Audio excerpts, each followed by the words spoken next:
5-year-old Alex woke up before the alarm, climbed under the blanket with his father, and whispered excitedly, "Dad, I dreamed about Mom today." George instantly woke up. "Mom said that as soon as the first snow falls, she will come back to us," the son continued to whisper. "Dad, will the snow fall soon?" "Soon," George answered, quickly getting out of bed and turning on the light. "All right, let's get up, Alex. We'll have breakfast and hurry to kindergarten." "I don't want to." "What don't you want?" "To have breakfast." "I don't want to either," George sighed. "But we have to." "Why?" "It's necessary. What if today we need to save someone and we don't have the strength?" "Dad, will Mom come back?" This was the hardest question. Alex's mom had been gone for a whole year, and his son was still waiting. "She'll come back," George answered, trying to sound cheerful. "Right from the sky?" "Yes, but she'll be a little different." "How different?" "Different in face. But she will still be kind, and she will love you." "I hope the snow falls soon," sighed the son. Half an hour later, George dropped the child off with the kindergarten teacher and rushed to catch the bus. His car had been out of service since yesterday because the old battery had completely drained in the sharp November cold, and now he had to buy a new one. But he still managed to get to work on time. He quickly sat in his chair, turned on the computer, and stared blankly at the screen. "Hey, George," called Anton, who sat at the adjacent desk. "Don't fall asleep. The boss will be here soon." "I'm not asleep," George replied. "Hey, by the way, I heard a new employee is joining our department, a young one. So, you'll need to take care of her." "What do you mean by take care?" George looked at Anton, confused. "You know, you're a single dad. You need a new wife." "Oh, come on, Anton. Come on. I'm serious. I'm not a single dad. I'm just a father raising his son." "But your Alex needs a mom, doesn't he?" "Yes, he does." George sighed heavily. "But he needs a good mom." "What if she's good?" "Who?"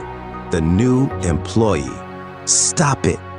George turned his attention back to the screen and tried to focus on work. The day dragged on slowly. George couldn't stand it and left work an hour early. He decided to pick up his son, quickly run by an auto parts store, and finally buy the battery. He rushed out of the building and froze.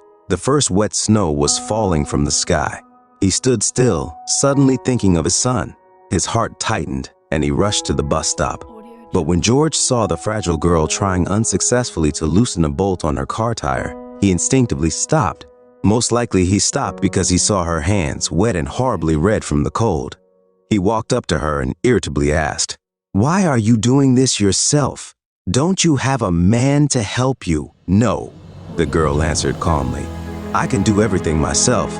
It's just this snow. My hands are freezing." "Unbelievable." George squatted beside her. "I would help you, but I'm in a rush." "I'm not asking you to," the girl replied calmly. "That's even worse," George said involuntarily. "If I change the tire quickly, will you drive me to the kindergarten? My son is waiting for me there." "Really?" The girl sighed with relief. "Of course, I'll take you." George struggled with the tire for a long time.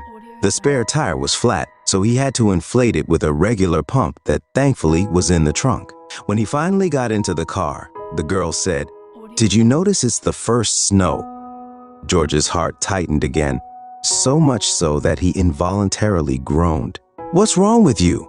asked the girl. "Nothing. Maybe we should go now." "Let's go," the girl smiled. "Which way should I turn?" "Straight for now.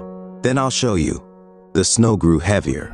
They drove in silence all the way, but when the car stopped at the kindergarten, the girl suddenly suggested, "Let me wait for you.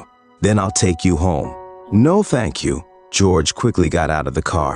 "I still need to stop by the auto parts store." "Even better," the girl cheered. "I need to go there too. And anyway, unlike you, I have no rush. As you know, I don't have a man. The snow is too wet. Your son will get soaked. Don't worry about that."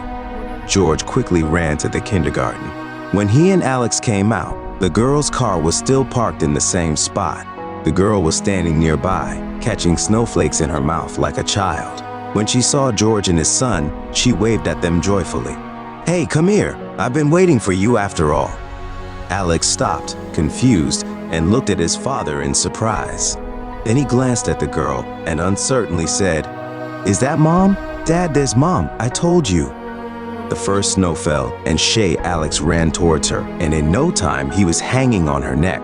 Without any surprise, the girl picked him up and started spinning around with him.